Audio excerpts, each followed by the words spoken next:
Die, monster! You don't belong in this world! It was not by my hand that I'm once again given flesh. I was called here by humans who wish to pay me tribute.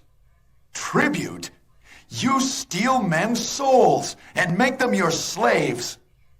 Perhaps the same could be said of all religions. Your words are as empty as your soul.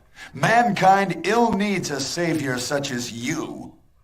What is a man? Yep, that's me. You're probably wondering how I ended up in this situation. Bring that shit back one more time, Maestro. What is a man? Enhance. Enhance. Enhance. Enhance. Just print the damn thing. What is a man?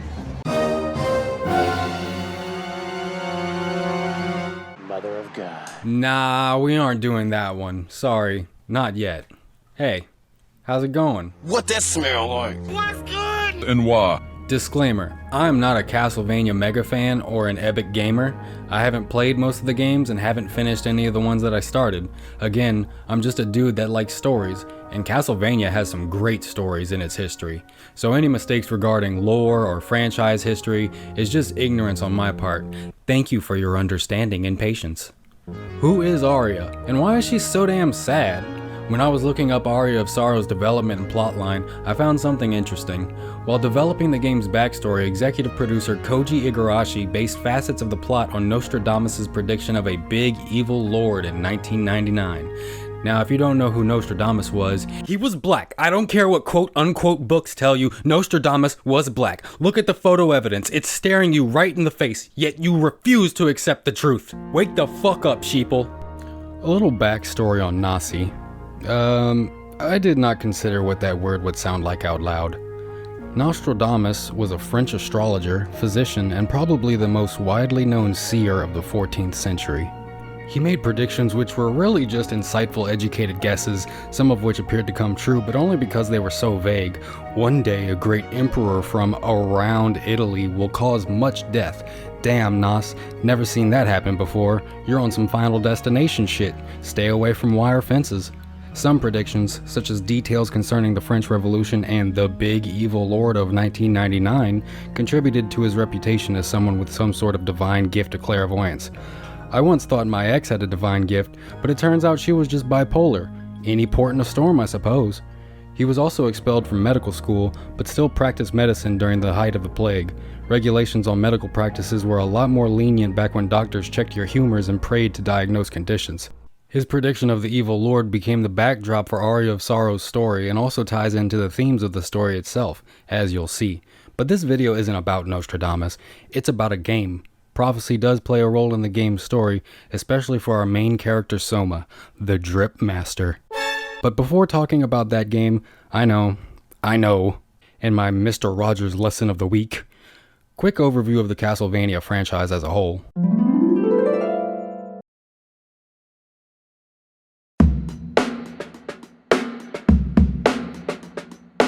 Roll it back to 1986, Chernobyl, the Challenger, and Ghibli's first hit. From Wikipedia. Castlevania is a gothic horror, action-adventure multimedia franchise about Dracula, created by Konami and based primarily off of the character from Universal Pictures movies and Bram Stoker's novel of the same name.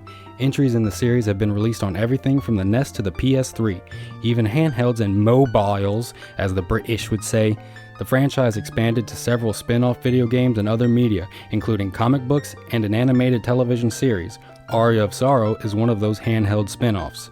Mainly set in the castle of Count Dracula, who shoots up heroin into his veins, ergo Castlevania. He is the main antagonist of the Belmont clan of vampire hunters, beginning with 1986's Castlevania for the Nintendo Family Computer Disk System. The first entry and its sequels were side-scrolling action platformers, but were succeeded by 1997's Castlevania Symphony of the Night, the Michael Jackson of the Castlevania series. I'd say Aria is more like the Janet of the franchise. Symphony returned to non-linear gameplay as seen in Castlevania II: Simon's Quest, which introduced role-playing elements and exploration.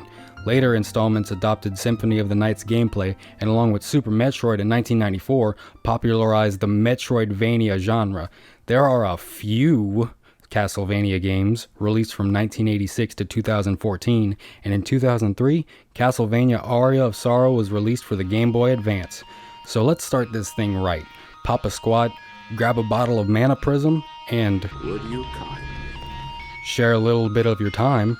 I'd like to talk about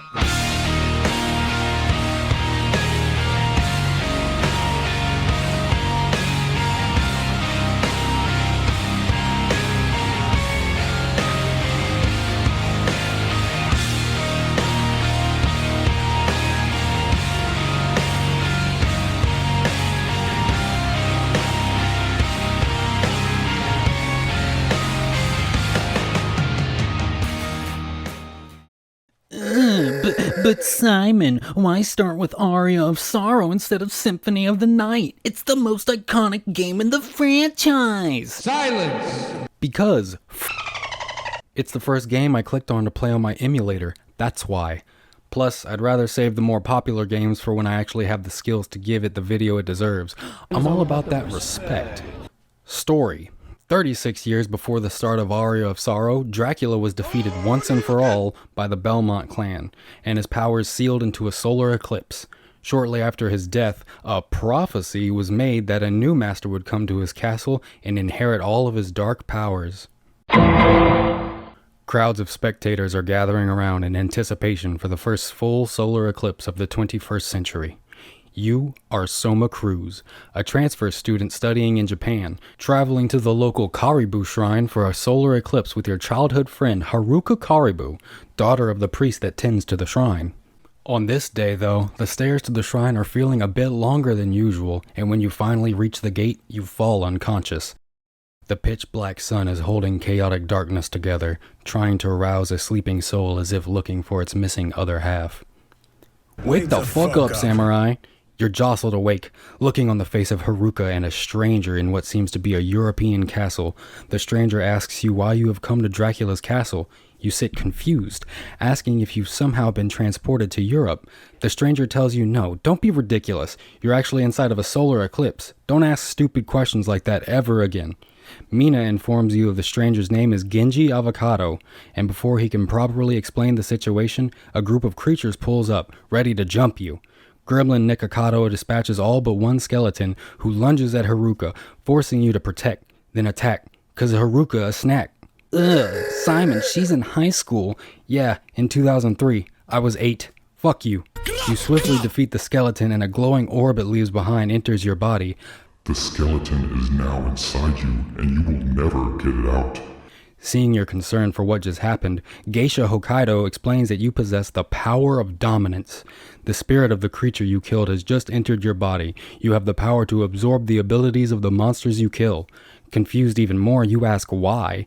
But there's little time as Granola Arigato tells you you must reach the master's chamber of the castle if you wish to return home. Groudon ensures Haruka's safety with a protective barrier, giving you your casus belli to rip and tear through Dracula's castle, and this is where our gameplay begins. The Skeleton. Aria of Sorrow is a 2D side-scroller where you control Soma from a third-person perspective to interact with people, objects, and enemies. The game has been described as an action-adventure game with role-playing elements such as characters leveling up each time they earn a set number of experience points from defeating enemies, improving their performance in battle. Hit points, the amount of damage you can receive, magic points, the amount of magic you have to cast spells, strength, the power of your physical attacks, and intelligence, the power of your spells. All of these increase when you level up. There are a multitude of weapons and powers Soma has at his disposal to dab on them haters. Although it's 2035, the weapons are for the most part medieval, including swords, axes, and spears. However, Soma can disregard the strict regulations of Japan and pull out the blicky upon the dresser. These weapons differ in their damage output, the range of the weapon, and the speed of the attack. Items and accessories that augment your stats can be found by exploring and defeating enemies, making sure Soma is fully dripped out by the time you reach the final stages. Although the coat he starts the game wearing is fresh as hell, so I don't doubt his drippiness to begin with. One of his finishers just has him going up to a skeleton and telling them, "Your fit is trash." Is fucking trash, dog. Oh my god. This high schooler is too dangerous to be left alive. The castle is divided into several areas that the player traverses. These areas feature different components, such as different enemies, varying terrain characteristics, and a unique piece of theme music. Like most platform games, the progress you make at first is mostly linear, and you later gain abilities that allow you to access areas you previously couldn't. This is the heart of most Castlevania games, and a staple of the genre it helped to create. Start out a broke bitch, glow up, and come back later to the high school reunion and show everyone that you do in fact own an Audi R8. They'll see. They'll all see. Tactical Soul. Aria of Sorrow also introduces the Tactical Soul system to the Castlevania series. Absorbing the souls of enemies allows you to gain abilities related to that enemy's powers. You know, like divorce. It's not your fault. With few exceptions, every enemy can eventually yield a unique soul to be absorbed. The rate at which you can obtain souls varies between enemies. Players could even trade souls between 2 AOS cartridges if you have 2 GBAs and a link cable. One of the souls even requires it to be traded if you want it to become a Gengar and complete your Pokédex. Souls provide a variety of effects and come in 4 flavors: Bullet, Guardian, Enchant, and Ability. Bullet, Guardian, and Enchant souls are labeled with the colors red, blue, and yellow respectively, and you can only equip one of each at any given time. Bullet souls are Soma's replacement for sub-weapons, a common staple of Castlevania games. Side note, this is how ignorant I am of the series as a whole. Up until making this video, I had no idea the sub-weapons were the weapons and abilities you get in Vampire Survivors. Bullet souls enable you to consume magic points to use their ability, often in the form of a projectile. Guardian souls provide continued effects, including transforming into mythical creatures and summoning familiars. As long as they are active, Guardian souls will continually drain your magic points, so be sure to use them sparingly. Enchant souls are permanently active when equipped, and provide either an increase in statistics or abilities, such as the ability to walk on water. The fourth type, Ability souls, originate from one-of-a-kind enemies in the game, and once obtained, they remain active as long as the player does not specifically disable them, not consuming any magic points. These include things such as your dodge and double jump.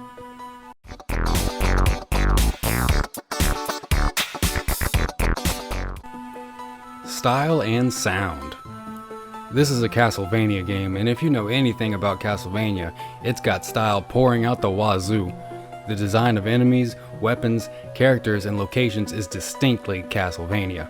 Lead design artist Ayami Kojima, who, despite having the same last name and working for the same fucking company, is not related to Hideo Kojima. She was also an artist for Symphony of the Night, which was her first major project in the gaming industry. Talk about a great start. And she definitely succeeded. I mean, look at all this shit. This is amazing. And I thought Yvette Young's art was amazing. It still is.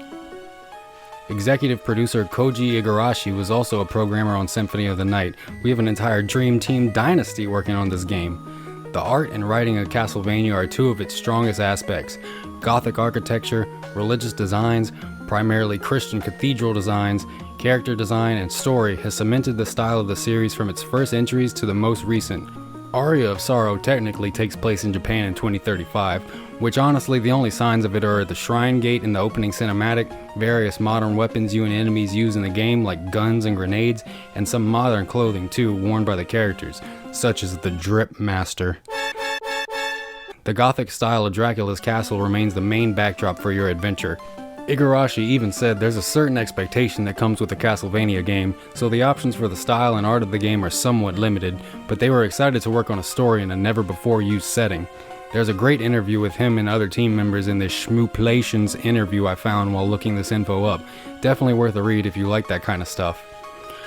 Did you know that Soma is named after Penelope Cruz, who had recently visited Japan for unrelated reasons, and the Hindu drink Soma, made way back in the day as a fundamental offering of the Vedic sacrifices called yajna.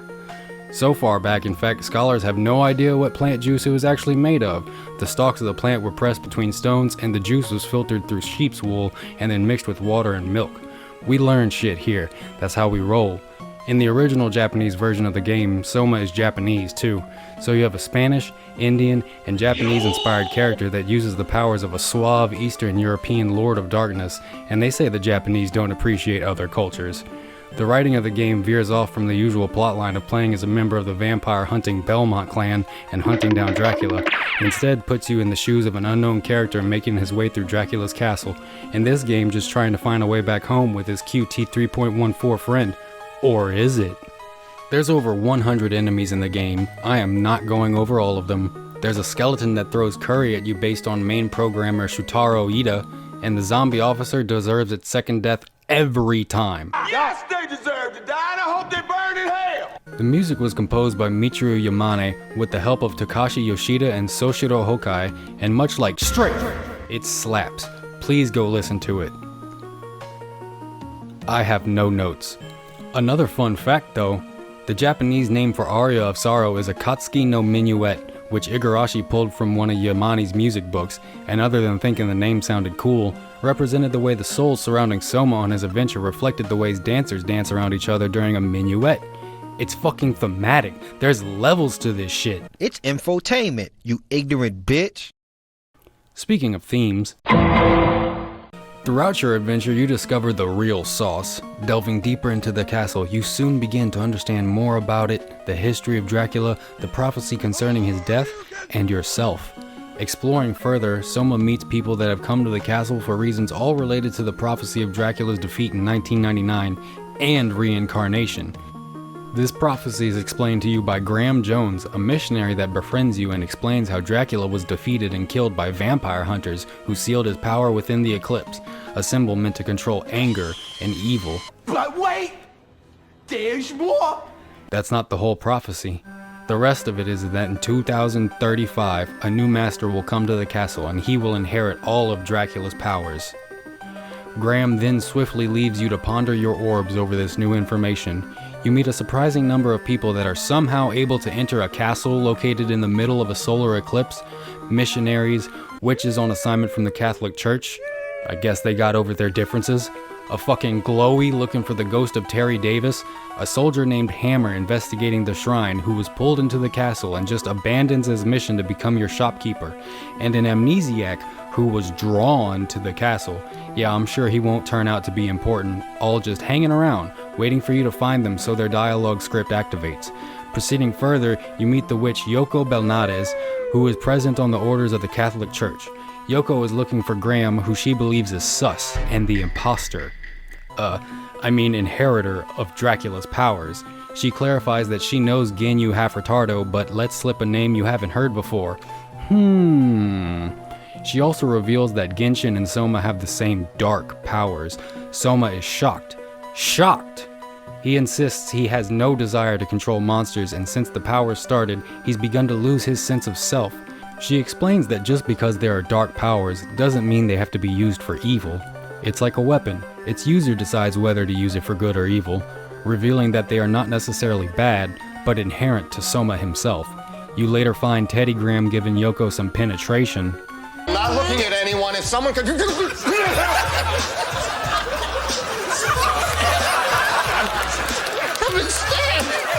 Turns out Graham has started acquiring power from the castle and runs off, like a bitch, to the throne room, where the wolves are. There are wolves in the throne room.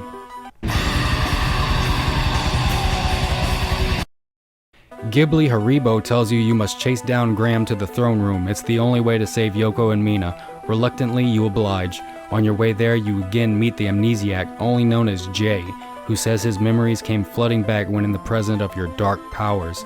He is Julius Belmont, member of the legendary Belmont clan of vampire hunters, and the man who killed Dracula in 1999. Oh, so that's who that is. Neat. You tell him Graham could inherit the powers of Dracula and become the return of the king.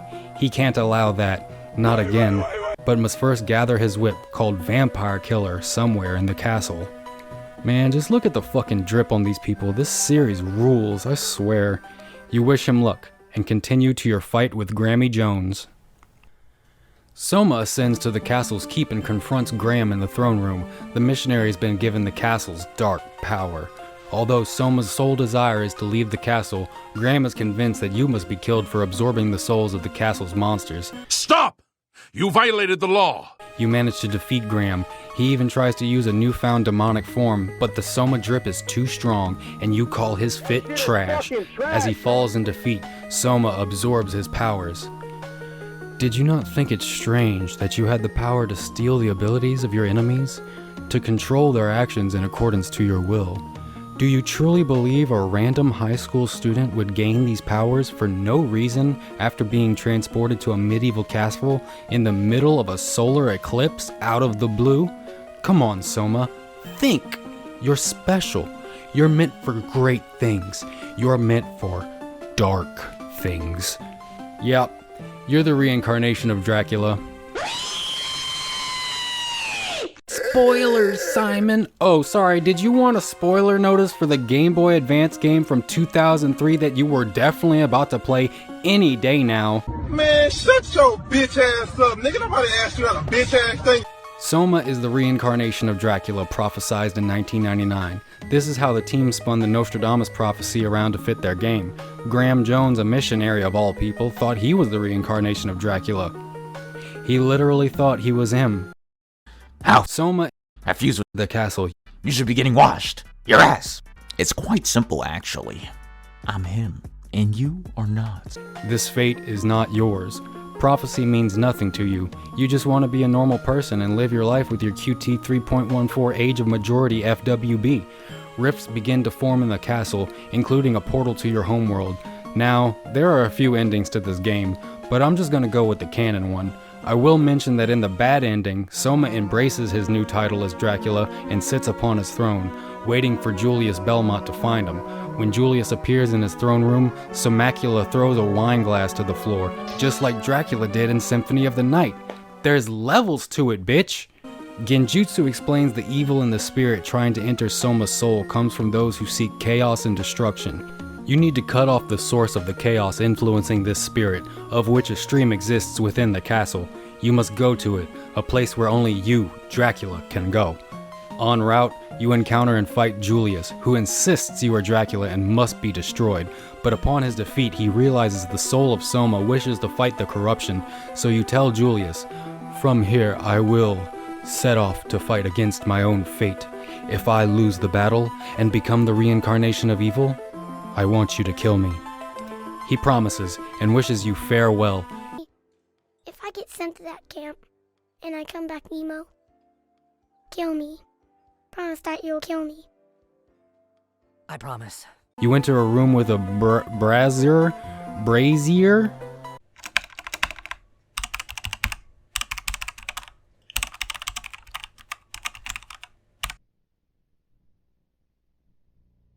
Brazier or brazier. A room with a brazier in it, and an eclipse happens in it. Even though you're supposed to be in an eclipse already, and you enter the chaotic realm. No, not those. Not yet. You travel through the realm and finally locate the source of the chaos. You receive a pep talk before the fight from the other characters, cause yay, power of friendship. Soma gets a telekinetic message from Mina, telling him everyone has pulled together their power to give him their words of support. And I'm just like, Mina, what powers are you talking about? You've been sitting in a bubble this entire time, just waiting to get brought back home. You manage to defeat the manifestation of chaos after fighting on the cover of Meshuggah album, The Castle Implodes, and you are sent flying out of the eclipse. As you fall, you get messages from your friends. Yoko brother zones you. Hammer decides he's just gonna desert the military and open up a shop, cause that's how that works. Julia says something, and Arakato, by the way, Arakato is Japanese for Alucard, which is Dracula backwards, says, "The path you took was the most challenging one. You did well. For God to be good, evil is an absolute necessity in this world. In the future, someone may follow again in Dracula's dark footsteps. At that time, perhaps we'll meet again. Farewell. In my mother's name, I send thanks to you." You awaken back in the Hakuba shrine with Mina, and she mentions that she's glad this experience hasn't changed you. But I am changed, you say. I'm a lot cooler now.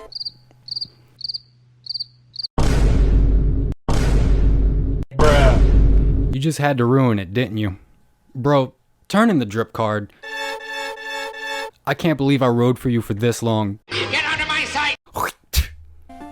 Remember, Inside of me, Dracula's power lies sleeping. It may not be evil anymore, but it's definitely changed me. She lets you know that everyone will help again if they are needed. You agree, and you both watch as the eclipse ends.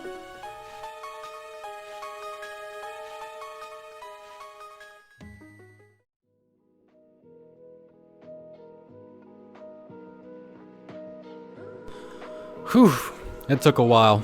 Alright, let's bring it home. Soma never planned on being the reincarnation of the most powerful vampire to ever live. He just wanted to watch an eclipse with his girl and do hood rat stuff with his friends. He wasn't going to let prophecy dictate who he was and dark powers be damned. He wasn't going to let the actions of his past life affect what he does with his present one. I think we can all relate to that in some way. We aren't defined by our lineage, prophecy, or the situations we find ourselves in that are outside of our control, but by the actions we take despite those things. Much like Soma, we can look to the future to become the people we want to be, even if there are unforeseen challenges ahead. If you can glean anything from Soma's story and the reputation Nostradamus had for pulling prophecies out of his ass, I hope it's this.